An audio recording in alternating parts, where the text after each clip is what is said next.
We watched the talk downstairs. I just got to do it here. I can't get mics and things downstairs.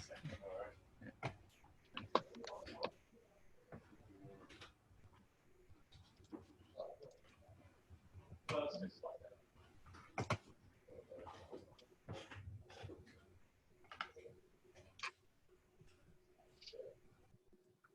Yeah, I put on the record now, Graham.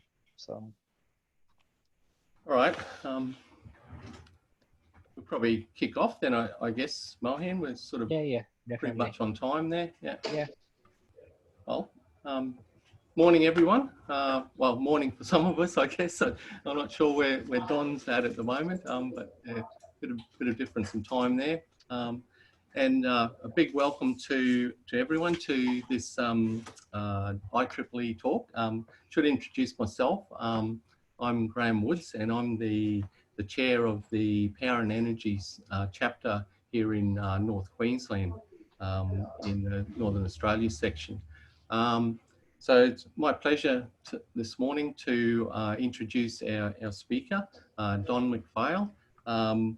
Don has, if you have a look at his CV, has worked all over the world, from USA to Australia, UK and Netherlands, and he has spent a good bit of time here in North Queensland. So once again, we'll claim him as one of our own. We always try and do that with the homegrown connection. And I was also interested from Don's CV that he has a great appreciation of the metric system. And I thought that was a bit strange when I thought for someone so young that he probably wouldn't have the same sort of memories of the metric system that I do, spending the first few years of my schooling learning how many inches there were in a foot and so on.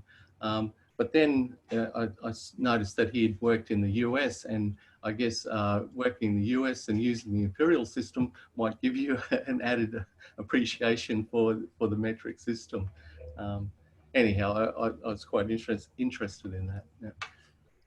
So I won't introduce Don's talk. I'll let him do that for himself. And so I'll basically hand over to Don to give his presentation on maximising value from distributed energy resources through value stacking. Thanks, Don. Thanks, Graham. Yeah, hi everyone.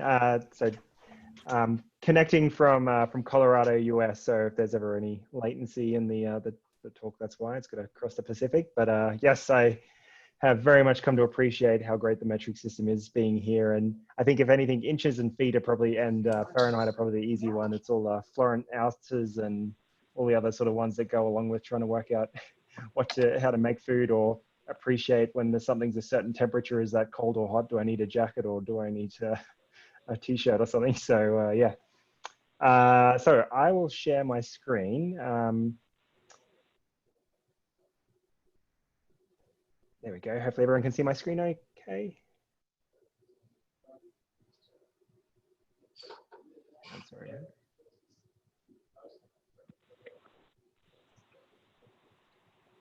Okay, can everyone see my screen right now?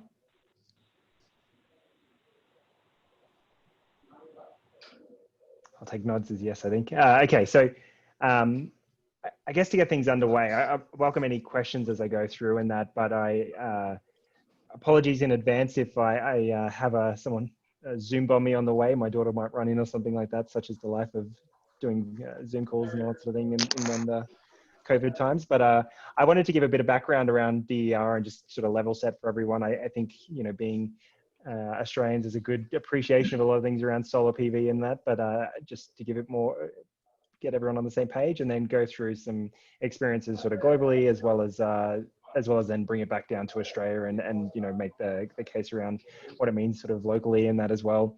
And then finally, I really want to just center in on the customer element of this, just given that, you know, the uniqueness of distributed energy resources versus other assets and that sort of stuff in the power industry is that it lives behind the meter, and you know, customers are the ones that are investing in it. So I really want to make sure, bring time at the end there to focus in on that. So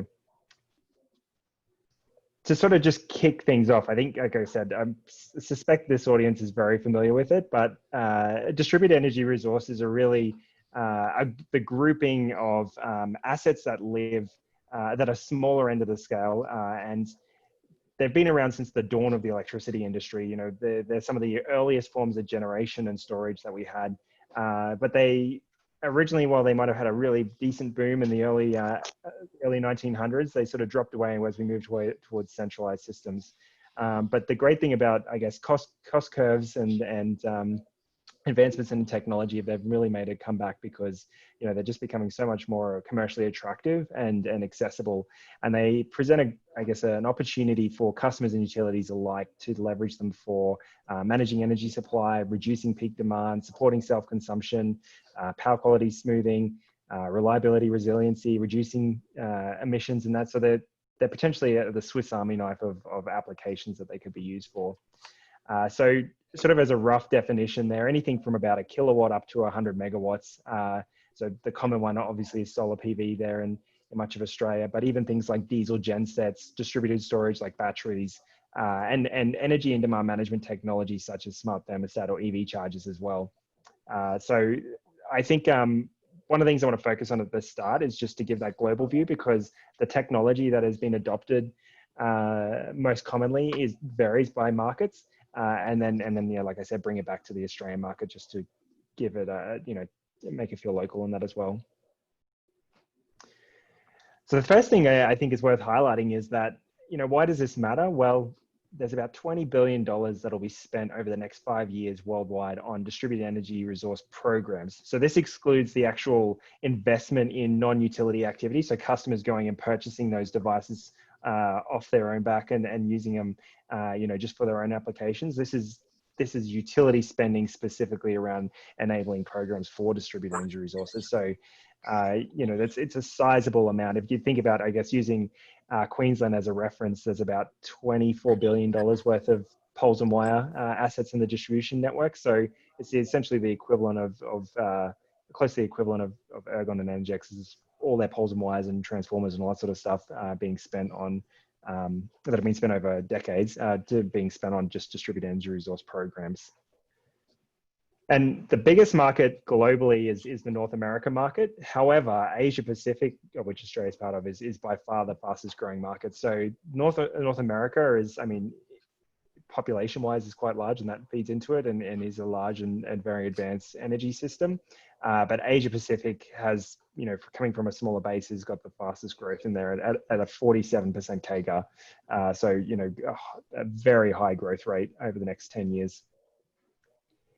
And then there's a broad mix in the program types that are driving this investment. So there's not like a particular type of program that really stands out. So the terminology I've got here, I've taken these from the Navigant research report around integrated distributed energy resource programs. And so the way they define these different buckets is there's the integrated demand side management programs, which is specifically combine energy efficiency and demand response. The next is the BYO group there that combines, which is really where customers are purchasing these technologies and then being incentivized to participate in a utility demand side management program. The next one is the non-wire alternatives group there, which, you know, for those that aren't familiar, it's probably more called like a non-network alternative in Australia, but is where distributed energy resources are being used to defer or replace investment in traditional transmission or distribution system upgrades. So behind the meter assets to avoid in front of the meter investments. The next is deregulated integrated distributed energy resources. And so this is referring to competitive and retail energy suppliers and energy service providers offering these as a service as opposed to going through a regulated channel. So this is definitely more prevalent in markets that have a deregulated component. So Australia being one of them, the UK, but in much of the rest of the world, there's still very much big markets that are centralized or monopoly or vertically integrated companies, so they don't have that same rules that enable that. And then the final one is the sort of the other catch-all bucket, which is programs where utilities are spending money essentially around piloting and expanding things that don't quite fit into one of these buckets, but are exploring other opportunities there as well.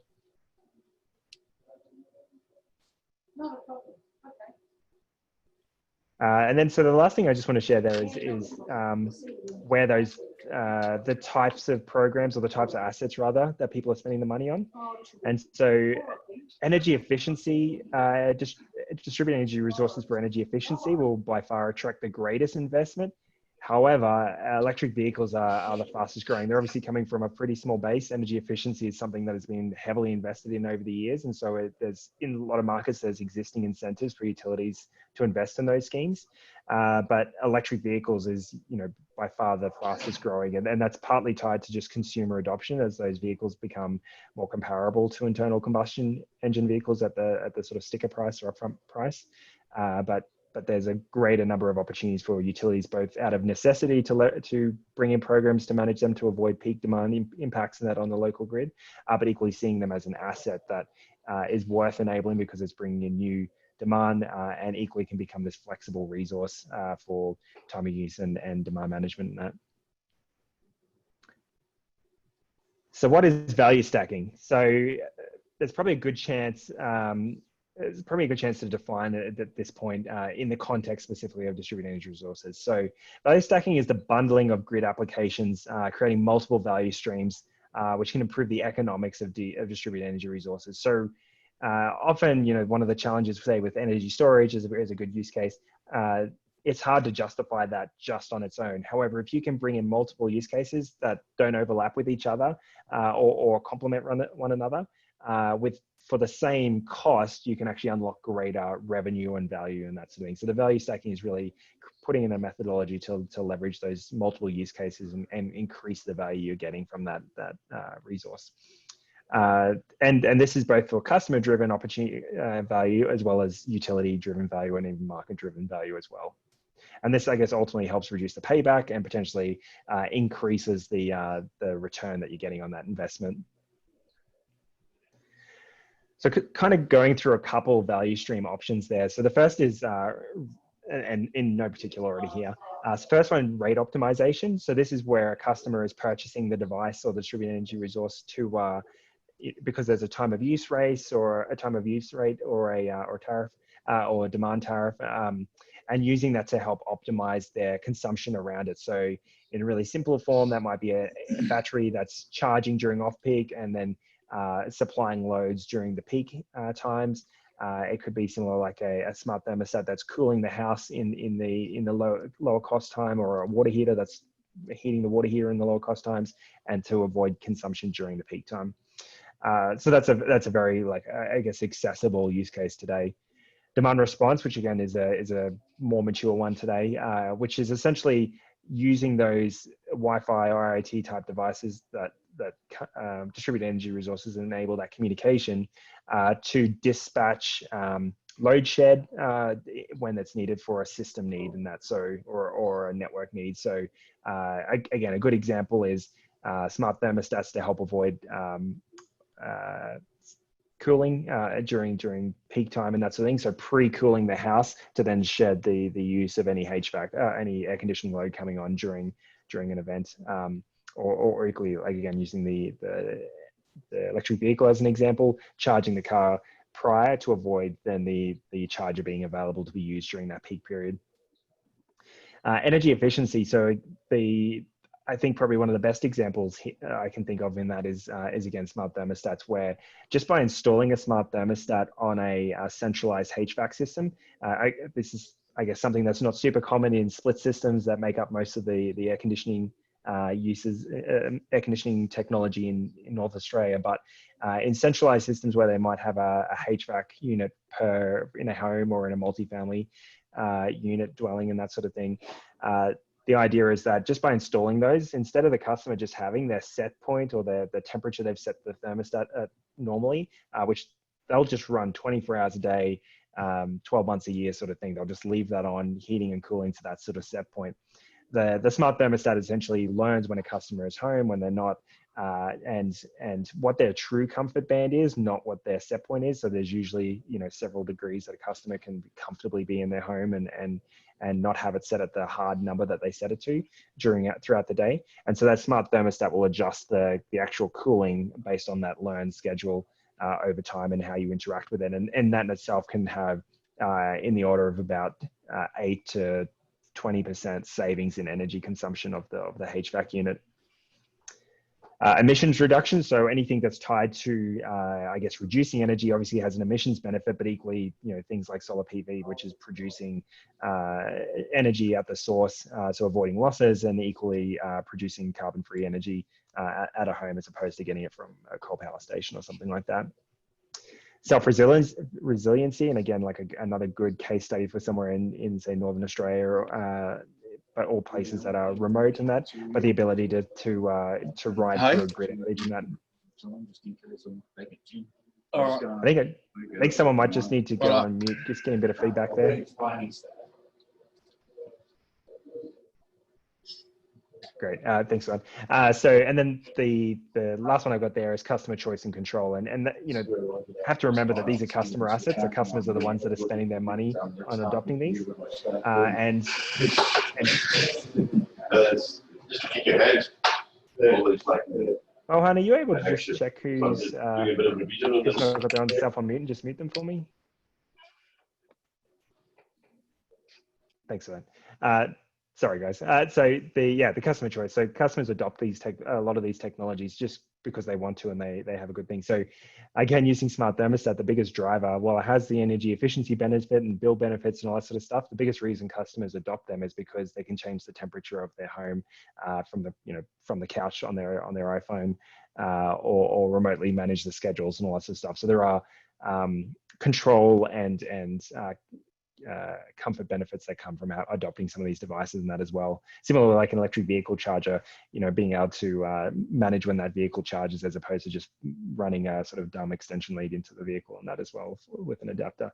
So there's benefits that come from it that customers are ultimately adopting these technologies beyond just these ones.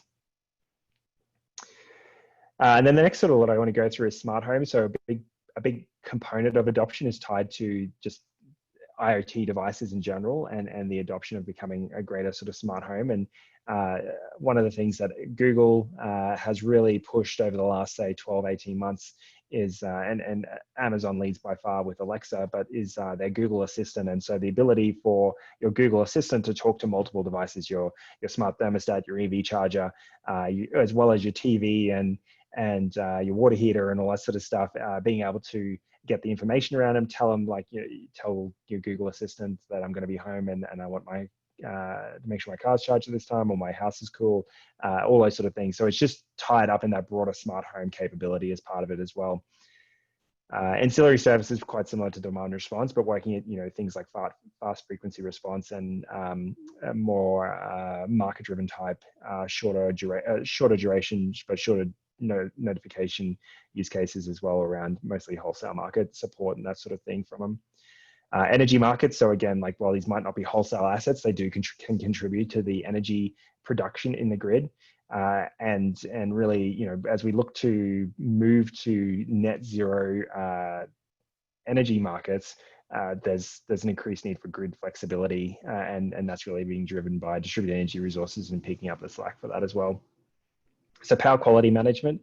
I know in North Australia, their distributed energy resources are probably seen a little bit more as negatively impacting on power quality. So particularly tied to the early days of inverter and solar adoption, but the smarts that are in them now, particularly in in solar inverters as well as batteries, looking at the standards like the sort of more modern AS4777 or the US IEEE 1547, there's the ability to then provide volt var support, real power support, and so support voltage locally, as opposed to relying purely on upstream devices to help with power quality management and that as well.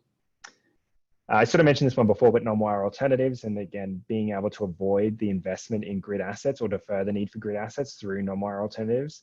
And then finally, unregulated energy services. So bundling these in as offerings to a customer. And if you're a retailer, a good example of this is a retailer using this to avoid churn or tied into as some other additional energy product they could be offering the customers, such as a subscription package or something like that as well. So creating additional value beyond just selling pure kilowatt hours to the customer. So all of these things I don't think there would be a case in the world where someone is leveraging all 12 of these items in a single program or a single customer that is enrolled in all these different things. However, already there are plenty of examples where utilities and customers are, cherry picking, say, 3 or 4 of these and providing them in an offering today. And certainly there's been good examples where the distributed energy resource itself has been able to pay for it, have a payback under a year because they extract multiple values and then, and bring down the payback by, 75% or something like that as a result. So this just depends on the market and the conditions, and then the type of distributed energy resource we're talking about as to how applicable or not each of these ones are. So that's all, I guess, good in theory. What does this look like in practice? And I want to spend some time just going through a couple case studies close to myself, so ones that I've worked on here in the US, and then I'll want to shift across and then really bring it relevant to Australia and go through that. So the first one, Ameren, Missouri, is a utility I work with here in the US with Uplight. And so Ameren, Missouri, and I will caveat this, is I don't know how familiar everyone in this group will be with smart thermostats, but there is well over 20 million smart thermostats deployed or purchased and adopted here in the US. And they are well on track to be 40 million within the next couple of years. So it is by far the highest adopted distributed energy resource. So it's probably some helpful context. And the biggest name brand is Nest, which is owned by Google now. They probably have somewhere in the order of about 50 to 60% of the market share. And then there's some other brands like Ecobee and Emerson and Honeywell that come from different angles and that sort of thing. But it's a very widely adopted and accessible, because they can retail from as low as about $129 US up to about $300 US. So it's accessible from a price perspective, and then accessible from a utility program perspective in terms of the incentive you need to help customers adopt these. So in this Ameren, Missouri one, last year there was about 12,500 customers in this program, and they're planning to grow it up to about 20,000 this year. And they're doing this through sort of two components. So there's an energy efficiency component that, like I said, that comes from just adopting these devices. But Ameren, Missouri is actually taking it a step further, where they want to really leverage this for a demand response use case. And they have probably about 5 to 6 events per year that they would run during summer to help with electric demand response.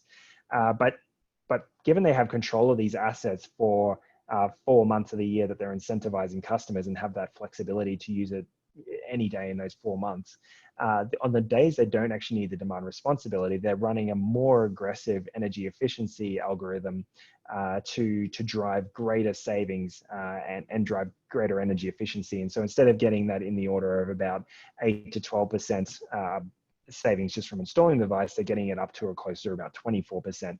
So essentially a doubling of the energy efficiency savings of those smart thermostats. And that's just by running this more enhanced algorithm on the days that the DR event isn't scheduled for. And the way that works is it learns the customer's patterns, and then it just holds it at the lower end of the customer's comfort band that it's trained itself on. And this all goes through third-party measurement and verification providers here, because the utility gets a return on providing these energy efficiency services in like an OPEX or similar to, say, a demand management incentive allowance. But I guess the benefit is they also can help achieve their energy efficiency targets that they're legislated to provide in that as well. So if you think that they're, maybe 3 to 12 DR days a year that they might provide, they're getting about another 120 days of this enhanced energy efficiency savings that they're pushing through as well. And I think the interesting thing with this one is for Ameren, Missouri, is it sounds quite simple, just doing those two things together. The real complexity really is around being able to do the M&V to calculate the energy efficiency savings and have the counterfactuals and all that sort of stuff to be able to confidently know how many kilowatt hours you're saving per customer and as an aggregate, and have that data separated out from the demand response days to then know how much load shift you're getting per customer for doing these. And then that getting the legislation or the commission to approve the program up front, but equally approve the spending and the return that the utility is entitled to get on that program, that they're confident and agree that they could combine these two use cases and do this sort of program. I guess on its own, the DR program could financially make sense. But the energy, if you're just trying to do the energy efficiency approach, there's other things like lighting and all that sort of stuff that would be more efficient. However, combining those two together, the energy efficiency now becomes highly cost effective in doing that compared to other energy efficiency type schemes that the utility could have otherwise funded. So that's where that sort of value stacking benefit comes in. The program is now more cost effective because of the enhanced benefits it gets by deriving those and leveraging that resource on days that it wouldn't have otherwise. The next one is consumers energy. And so consumers ran a 2,500 household pilot last year and is growing it up to 100,000 this year. So originally it was meant to be 100,000 by 2022. But the really interesting thing with consumers is, so they're an electric and gas utility in Michigan, and they have a somewhat rural population that they supply in Michigan. Not as extreme rural as parts of Northern Territory or Queensland or Western Australia or something, but certainly rural in a US context. And they have, originally they were driving this program for demand response adoption, and Consumers Energy has probably the most aggressive clean energy target of any utility I've seen in North America, where by 2040, they want to be net zero. And so they operate in a competitive wholesale market. So they own some coal generation in that market today, but they also rely on energy coming from that wholesale market. But so they have this, I guess, plan to transition out of all of their coal and gas peaking plants and ultimately get to a net zero position by 2040. But part of achieving that is by 2030, so just over the next 10 years, they want 20% of their capacity to be tied up in distributed energy resources or demand side management flexibility, so behind the meter assets from customers. And that's really why they're driving this smart thermostat adoption, is because that's now part of their critical integrated resource plan for operating their grid. So originally they were aiming to get to 100,000 by 2023. In response to coronavirus and the sort of economic fallout, Michigan being probably one of the second or third most hit states earlier on in US, and having an economic downturn tied to that, in a 6-week period, the utility, Consumers Energy, Uplight, and Google Nest created a plan and have launched a 100,000 free thermostat giveaway. And what that looks like is each of the parties is contributing in some form. Consumers Energy has energy efficiency and demand response incentives that they could then stack together, as well as Google reducing sort of the costs and Uplight supporting the selling of those devices through its marketplace for Consumers Energy. But within the first 10 days, there was about, we're actually just hit the 2-week mark today, and it's over 30,000 customers have signed up into their demand response program and taken advantage of these devices. The good thing I think for consumers is that while they're doing this demand response electric program, they also have a gas demand response need. So last year in about February 2019, there was a polar vortex event that came through. It's probably not something that anyone ever hears of in Australia, but a polar vortex event where kind of like the reverse of a cyclone, but where the pressure has a sudden change and the temperatures just drop significantly, and there was just meters of snow dropped into Michigan, and the temperature dropped, I think, down to -40 Fahrenheit. So it was significant temperature drop in that 24-hour. At the same time, they had one of their gas plants have an explosion and a fire, which then took it offline, and so they had a gas constraint. And without the ability without any demand response resources on their gas assets, they had to, the CEO of Consumers Energy and Detroit Energy, as well as the governor of Michigan, had to come out and appeal to people to take behavioral steps to wind back their thermostat settings and to conserve gas consumption, which is a lot to ask when it's well below freezing outside. In that sort of events, and is a very risky and not something that any sort of system operator wants to be in. I know, thinking about New South Wales or something in the years past, where there's a similar sort of thing, the Premier has had to come out and push to get customers to not use so much air conditioning load and all that sort of stuff because they want the resources there to scale it back.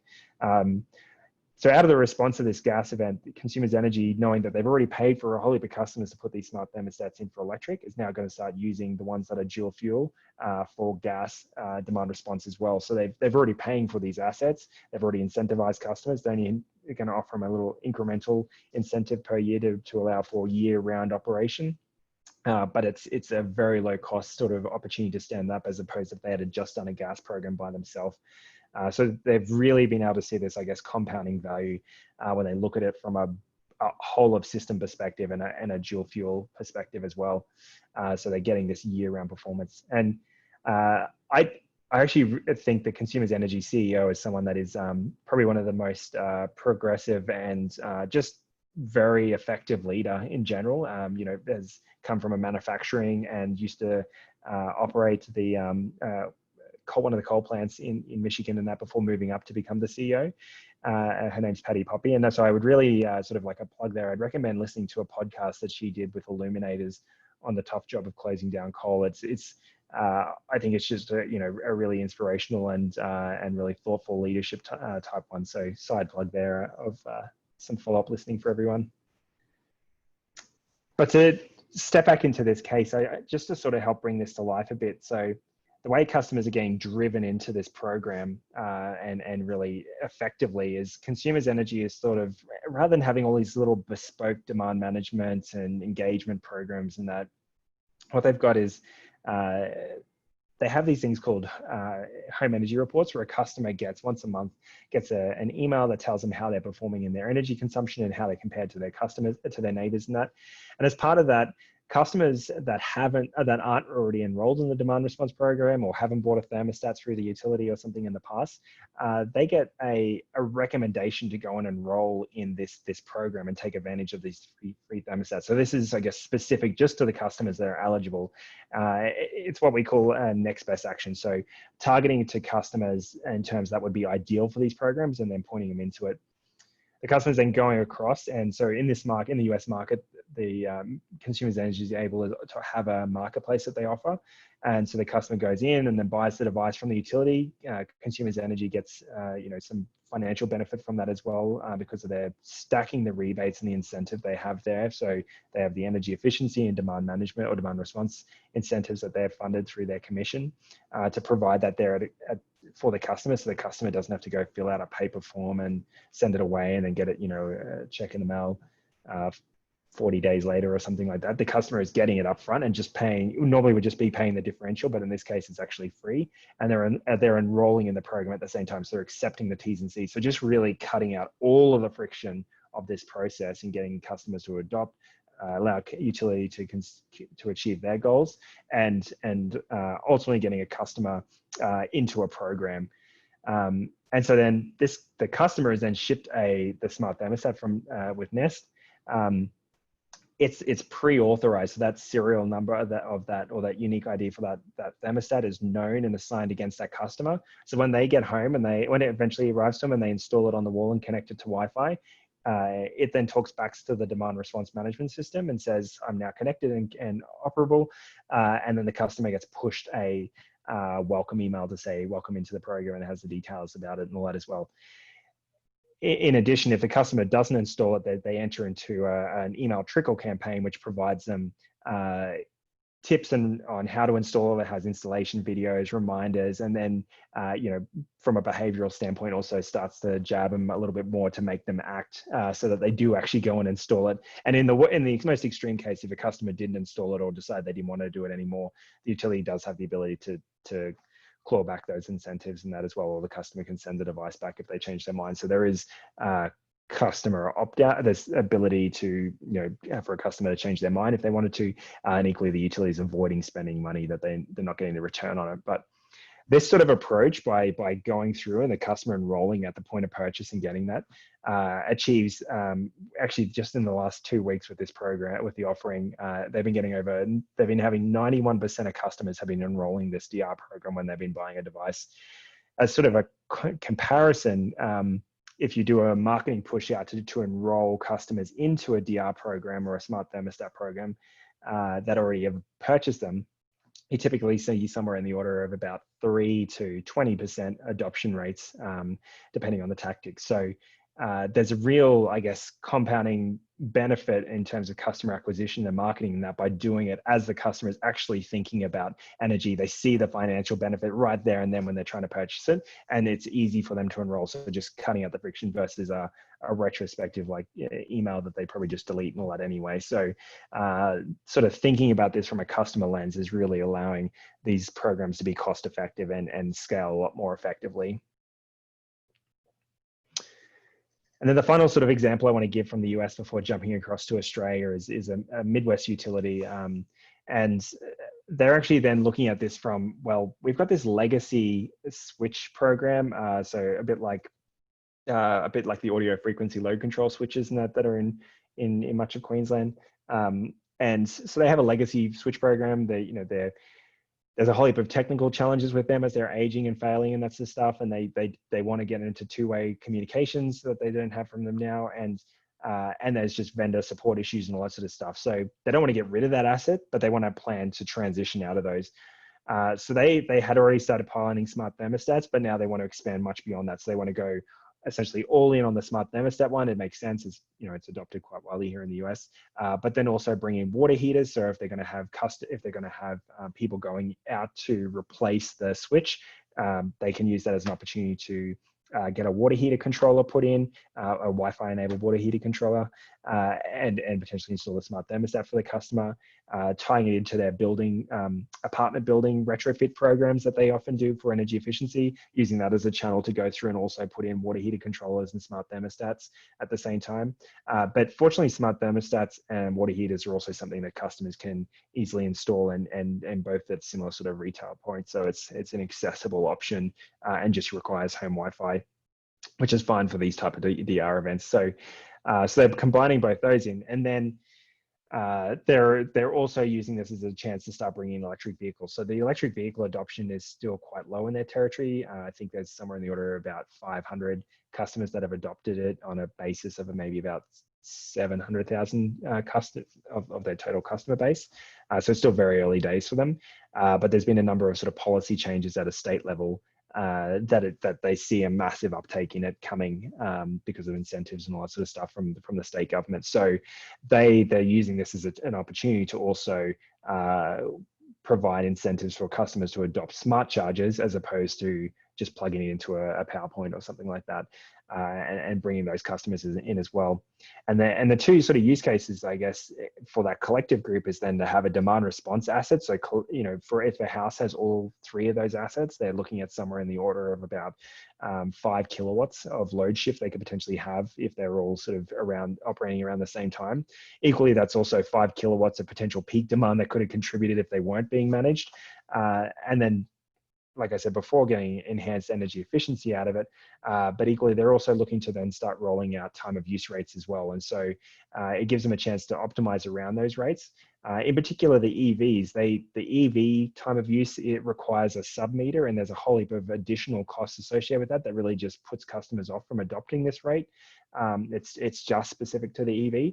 So they're able to use the monitoring of the smart charger to use that for the billing data, as opposed to then having to go out and put this meter in. So there's, I guess, not a use case I used before from a value stacking perspective, but just that data access element of it enables them to avoid other hardware and monitoring costs they would have otherwise come up against.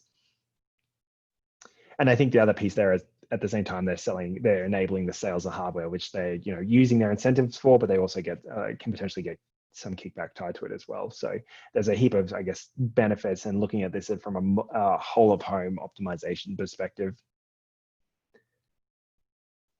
So bringing this across to Australia, I'm just sort of doing a quick time check, about 20 minutes. So I want to, I guess, help make this a little bit more local now and come through and bring it across to Australia. So the first thing I think is really worth calling out is distributed energy resource adoption from a global perspective has really come a long way for Australia in context of the rest of the world. So by the mid 2030s, Australia will have about 45% of its energy supply capacity coming from distributed energy resources. So, you know, a lot of the examples I was tying to the US there before, it's really a demand resource, not a generation resource.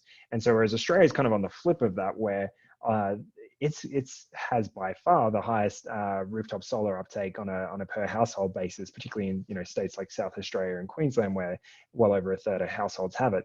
And this is a trend that's going to continue, you know, over the coming decades, well ahead of any other developed nation in that. And there's a couple of reasons that feeds into it. Australia obviously has very high energy costs compared to the retail cost is a lot higher compared to other nations. And then it's also just very expensive to sort of supply a lot of those areas. So there's sort of financial benefits coming into it. I think though the important thing from an engineering perspective to think about though is, say, looking at the next line down, Germany, which is, you know, about 2/3 of the adoption percentage of Australia. Germany's part of them, is right in the center of the massive European supergrid. So they have a lot of flexibility and interconnections and all that sort of stuff. Whereas Australia is very much a stringy radial network running from Cairns, you know, all the way down through Victoria, New South Wales, and down to South Australia. There's just not the same level of, there's a good amount of diversity across that from a weather perspective, but it is still fairly, you know, single backbone type network compared to these other countries like Italy and Germany and that sort of thing. So that does present some really unique challenges that no one else in the world is going to see, and definitely not at the scale that Australia is. So Australia is definitely, I think one of the things I miss about working there is definitely a country to watch when it comes to decentralized generation or distributed energy resources supplying generation. And like I said, the mix is very different in Australia compared to other countries. So, you know, very high solar uptake, you know, unmatched in the majority of the world. But very low on EV adoption. EV adoption is well behind other developed countries in the world. So you know, lagging there, and that could change over time. But Australia not being a manufacturer of EVs and having, you know, tariffs that kind of prevent them at the current price points, and then luxury car tax and all that sort of stuff has really slowed and prevented their adoption. But you know, that can potentially change over the next 10 years depending on government policies and that sort of thing. And like I said, you know, smart thermostats really just are not a thing, particularly in Northern Australia, for the types of HVAC systems or split systems and all that are installed. They're just not compatible, so there hasn't been the same adoption of it as well. So it's really skewed towards solar, and then I think batteries will be the next really big uptake, particularly looking at a place like South Australia, where there's just government programs alone will get up over 100,000 batteries being adopted in the near term. So there's that good driver towards it. And the reason this is though, is that solar is very cheap in Australia. So using Queensland as an example, I've got these in US dollars. I should have converted them across to AUD, but Queensland is about 70 cents US a watt installed. So that's about $1 Australian, I guess, in Brisbane. And Brisbane's consistently been one of the lowest cost places in the world to install solar, which is amazing because Australia is a fairly expensive place in general. That solar is so cheap. You compare that to the US for a small rooftop system of a comparable size, and it's $2.70 US per watt. So Australia has managed to achieve all of those sort of soft costs that go into the installation, as well as the trade barriers really reduced in terms of particularly from China, and that has really got the cost quite low. That the payback is short, and it's accessible for customers to and make that investment in their home. And as a result, people are adopting far greater systems. So the average, the current average in Australia over the last 12 months is in Queensland, sorry, is 7.5 kilowatts versus the average in the US of about 5 kilowatts. So those cheap prices are also driving customers to put in bigger systems, which is not without its challenges. And this ultimately is then what's bringing in some of those future considerations around.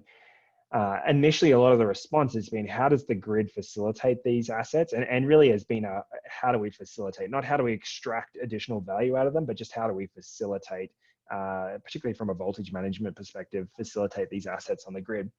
As we look to the future, there's a heap of work, so particularly tied to ENA and AEMO around the open energy networks is a good example. And this probably only the open network program in the UK is probably the only other one that's sort of at that sort of complexity and scale, more progressed sort of thing. But thinking about these assets making up so much of the energy supply capacity in Australia, but are not part of the wholesale market and the energy supply regulations, how do we bring them in and couple the two together so that we can ensure we don't have any grid issues, or we can manage the grid issues for those few instances a year that it actually matters, but make sure we've got reliable energy supply and cost-effective energy supply across the country as well. So it's definitely, I think, a piece of work to watch, and not a piece of work where you can go and look at another country and see what they did, sort of thing. It's definitely going to be Australia specific, as it needs to be, and equally very much well ahead of anything else that the rest of the world has to produce because of the dynamics. As I mentioned, the use cases are very much similar around the value stacking opportunities, and that's a lot of this work is being tied to around it. So what things can customers do today around it? So, well, they can use it for self-consumption. They can use it to shift energy and consume it at different times with batteries and that. They can provide some level of passive network support, and that's being done largely through inverter settings.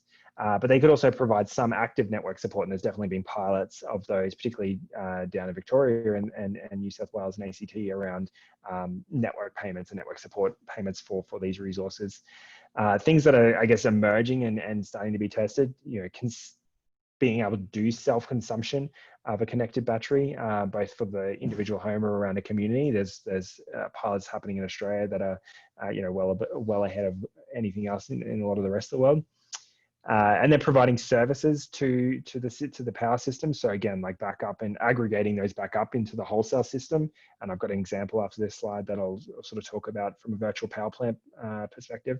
And then actually just participating in the wholesale market. So again, like looking at something like a reposit power and that sort of thing, like being able to either shift and manage energy around, but potentially then being aggregated up to be dispatched as a resource, or at least act as a hedge for the wholesale market as well. And then things that might happen in the future. So really potentially seeing a distribution market emerge, and then being able to participate and provide services in that. And then potentially, one of the more altruistic or one of the community use cases that I haven't touched on before is the concept of sharing energy with others, and that's definitely something that certain groups are motivated by in that as well. So these sort of all come from ENA, so encouraged to read their report to sort of see the context a bit further for Australia. But using as a use case example, AGL has ran a 1,000 household trial in Adelaide that was funded by ARENA, which had some hiccups in there around the technology, switching vendors partway through and expanding sort of the scope there. I think they even switched to their virtual power plant aggregation solution was as part of that as well.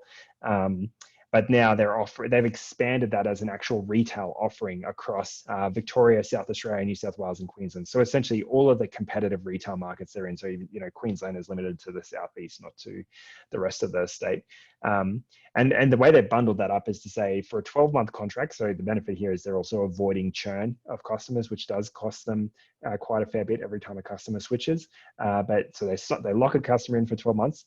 They're giving them an upfront bonus of $100 and then a quarterly credit of $45 on the bill. They have to be a retail customer of AGL, of course, and they've limited the compatibility of the devices that can be involved, but they're making it a BYO option. So really, BYO as in bring your own. The customer is already paying to put these systems in, or they could work with AGL and pay to put that system in. So they're not bundling in or making it a subscription or anything or a finance product or anything like that. It's kind of the purchase and installation of the unit is separate to this offering. But it's a way for a customer to realize additional value. And what AGL gets from it is they get 30 events, as they call it, per year that they can operate. So 30 days essentially out of 365 that they're allowed to operate on that device. There's some rules and all that in there around like minimum amounts of capacity that the customer's entitled to and all that sort of stuff, or agrees with AGL and all that sort of thing.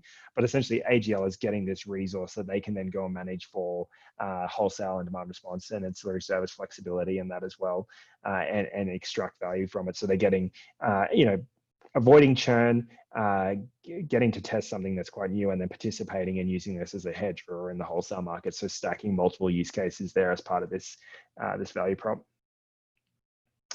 And then I think the other one, which thinking back to my time at Queensland, definitely wanting to have done this several times for hundreds of kilometers of line that go into supply a small little 100-person town or a single farmhouse or something like that. And certainly New Zealand has already been doing this in a number of instances because their regulations have been a bit more flexible.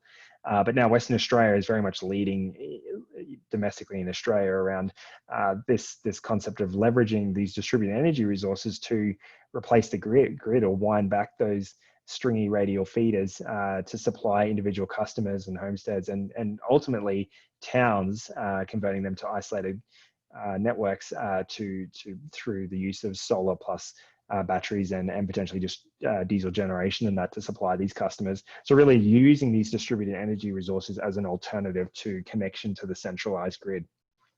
And I think, while we're still in early days of this adoption, the reality is that the cost of supply from the traditional approach is only going to increase. There's not really any efficiencies that can be made in there to reduce those costs. They'll only go up as labor and the cost of metals and all that sort of stuff do. Whereas energy storage and batteries and that sort of stuff are still very early in their cost curve. So they've still got a long way to go down in terms of what they cost and the efficiency of those things like panels and that sort of stuff, and round trip efficiency of the batteries is increasing as well.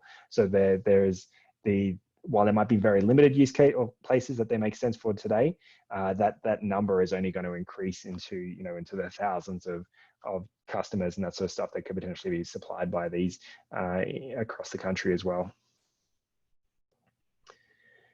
So bringing all this back to the customer and really focusing on this, and this image I've taken from the ENA Future Grid work, Future Grid Forum work, and I think it's just a really good way of summing up the different lenses, and it has relevance or currency in Australia. But thinking about how do we ensure customers' choice and control, and customer is the center of all of the energy decisions that we're making, and so in particular distributed energy resource programs, because they're the ones that are actually putting their cash up to invest in these products, and more the utility is often either facilitating that and asking, can we also get some value out of it? We'll pay you for it. But you really need to put the customer context in mind and the customer experience and their emotions in mind to think about how to get customers into these programs and how to have that sort of social contract with them as well. But around that, the things that sort of focus the different lenses there are, is having safe, reliable, and secure power, ensuring it's fair and there are the right incentives and across the different customer groups, not just focusing on the early adopters or the mass in the middle and forgetting about low-income customers.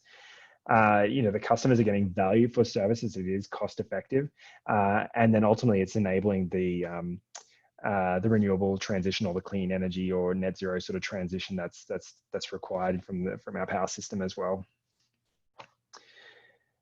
So again, leveraging some ENA work, there's been some really good analysis done, and particularly around the Energy Consumers Association as well there in the Australia, to understand, what are the motivations for customers adopting these, and unsurprisingly, they're doing it because to save money. These make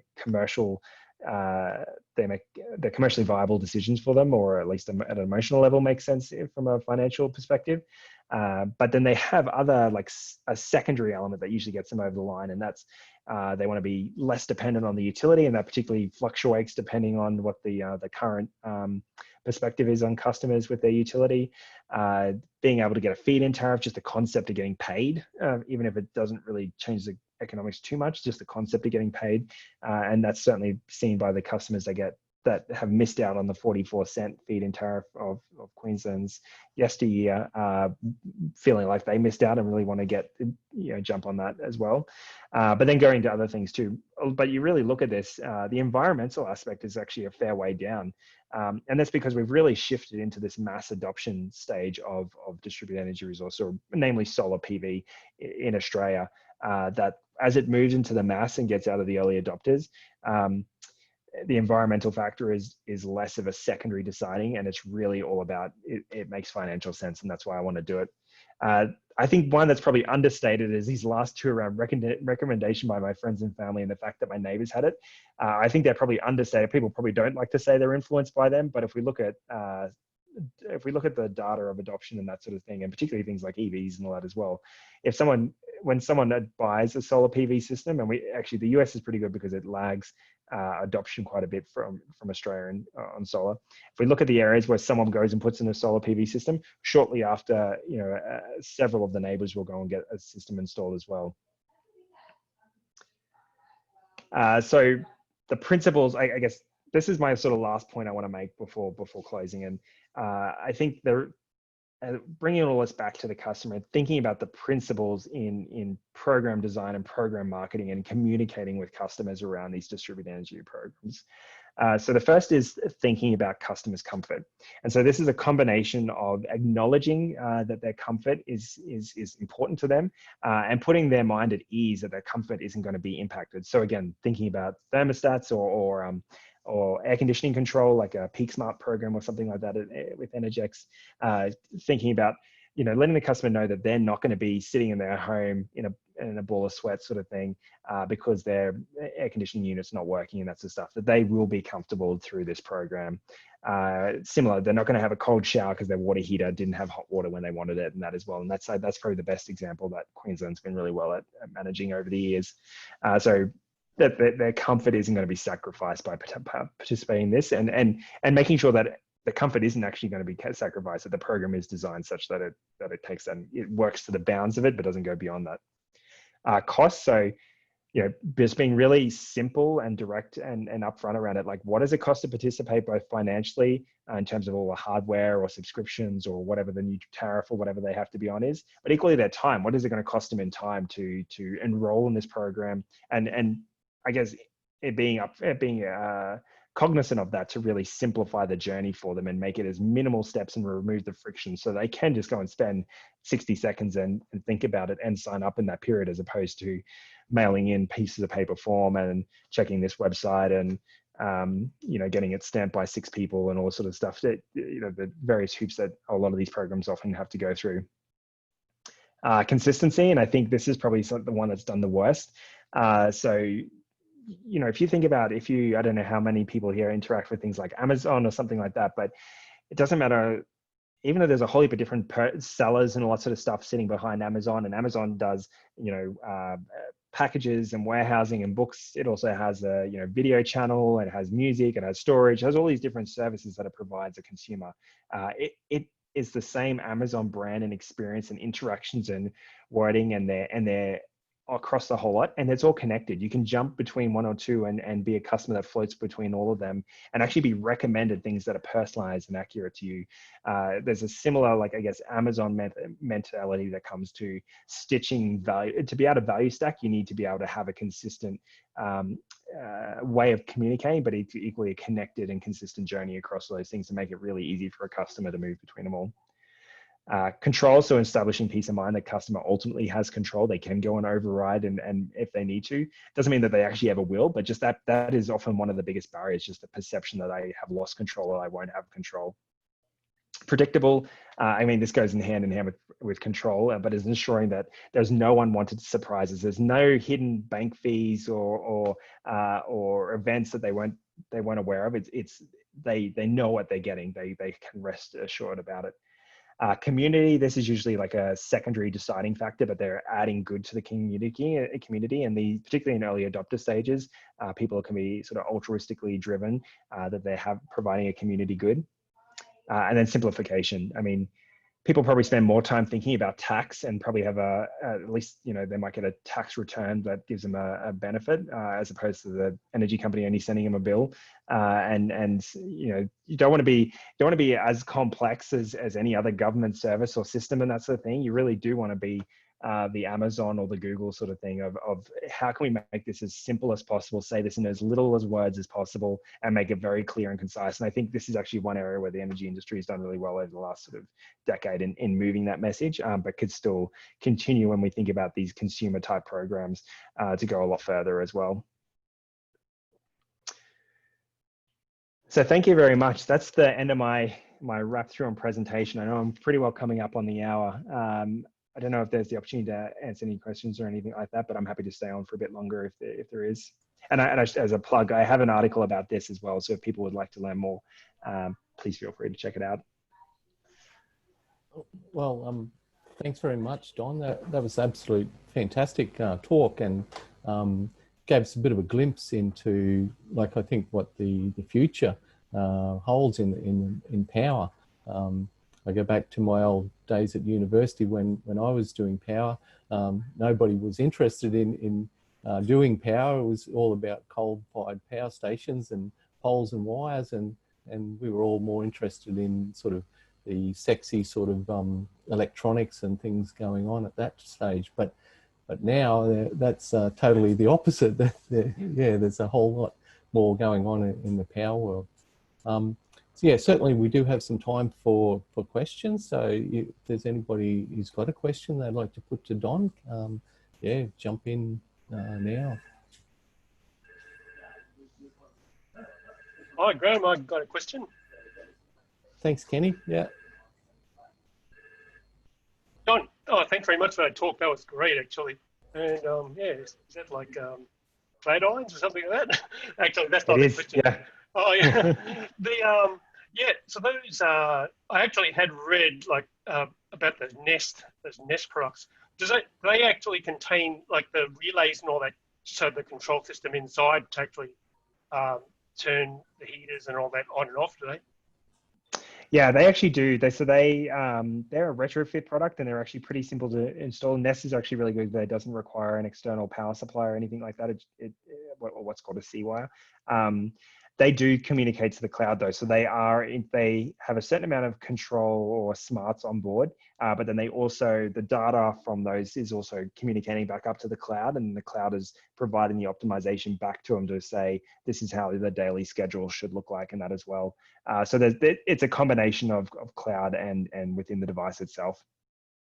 Oh, great. Thanks very much, Don. That was a good answer. Thanks very much. No worries. I had one question, if I might ask there, Don. I was wondering about, like, what's an energy system or network look like in 50 years from now? Is it what do you think that's going to look like? Do we have big generators, or will it all be distributed, and do we still have networks? Yeah. I guess a bit of unfair question, but I'm just interested in your thoughts, I guess. Yeah. Yeah, that's an excellent question, Graham. I think so. I'll try and put this in. I'll give my more of an Australian bent answer. I think there'll definitely be areas where the network is today that it won't be. There'll be areas that I think of swaths of Western Queensland. And Eastern Western Australia and that sort of stuff that'll move towards isolated communities, and customers as individuals that'll be supplied by their own power systems. But in the more urbanized areas, there will definitely still be networks. There are those sort of customers that just rely too much on bulk power and all that sort of stuff, and equally it's in their interest to have those connections and make sure others are using it as well, and to have the flexibility and resources across geographics and that as well. So it's hard to say what in the current political environment in Australia, at what point Australia moves to a net zero system. I think that's inevitable that it will happen. If that's 2050, that would be more in line with the rest of the world. If it's later, that wouldn't surprise me. But I think net zero looks like there's a lot of solar, a lot of wind, but there's still often a room for gas, in particular in Australia, that could look like leveraging green hydrogen, and that is part of it. Australia is definitely, in the top sort of 3 players of investment in the R&D to get into that space. So that could be a growth area as part of it. But there will be still some fossil fuel based generation, and that could even be, diesel gen sets as backups and that sort of thing in buildings like they are today. But I think, there's still a lot of CNI, and there's a lot of so commercial industrial loads that just couldn't supply that, couldn't be self-sufficient, so the grid has to be there. And I think the other piece there is the amount of capacity that is coming from behind the meter as a flexible resource. Will easily be, using some of the US examples, it's well up in that sort of 25% range, potentially higher, like in the 30s. And Australia is probably well over 50% because of just solar PV and really solar, even though it's not, you can't tell it when to generate, that inverter is actually a fairly flexible resource as well. So Australia will be up in that sort of 50% of flexibility when you combine solar with other resources like water heaters and other sort of smart devices like that that'll be providing grid flexibility. But I think that's about as much crystal balling as I can give. It's still probably if I knew, I'd probably be a rich man by now. No, thanks. So yeah, no, I appreciate your thoughts. Were there any other questions there for Don at the moment? I just want to add a comment, Graham. I think that was an excellent talk, and I haven't seen anything like that in terms of the value stacking and the behind the scenes for renewables. That was really interesting, so thank you. I did have one slight question, and that's with the value stacks, do you think in the Australian context there'd be any variable that would differ from where the global industry is heading? I definitely do. So I think one big thing is the technology. So it's using just the smart thermostat one. I think that uptake is going to be really low outside of maybe Victoria and areas where there is that heating element as well, or centralized systems. So just that's probably the minor one on the technology. But the other piece is the rules. The regulations are really what's going to drive how you can value stack even. One of the ways that value stacking has been able to progress a lot more in the US is it has a lot more vertically integrated utilities. The US has 3,000 electricity utilities. A lot of those are little co-ops and all that sort of stuff. It has a handful of big investor-owned ones, but they're often still vertically integrated. So all the value stacking is actually happening within one company, and that's a lot easier to do. I think this is the challenge of Australia in terms of it, is trying to work out between the retailer, potentially an energy services company, the distribution network, the transmission network, and the wholesale market and the customer, how to connect those pieces together and value stack it. And certainly the, like the AEMC and the AER, probably AEMC more than the AER, recognize the importance of it, and NENA and that sort of thing, and AEMO feeding into it. But I think depending on what the regulations are and depending at the time that they emerge, that's going to be the real limiting factor around value stacking in Australia, and equally what value stacking looks like, or which pieces can be stacked together. But certainly today, there's opportunities like demand response and ancillary services and all that sort of thing that big industrial loads already do multiple use cases and can continue to do, even just with really old school industrial technologies and combining batteries or something like that into it as well. Thank you. Yeah, nice. Oh, well, yeah, a lot of interest, a very good topic, and yeah, no, very good talk. We're sort of running a little bit beyond what our time was, so we might sort of call it end of the day there. But thanks, Don, that was really excellent, and appreciate you spending the time to give us that talk today. I'd also just like to mention, like from the IEEE point of view too, that like if anybody's interested in getting more involved with the IEEE or joining the IEEE, happy to send me an email, and I can give you more details on that. I can also remember that these talks can go towards your professional development hours. So if you're like me and need those for your RPEQ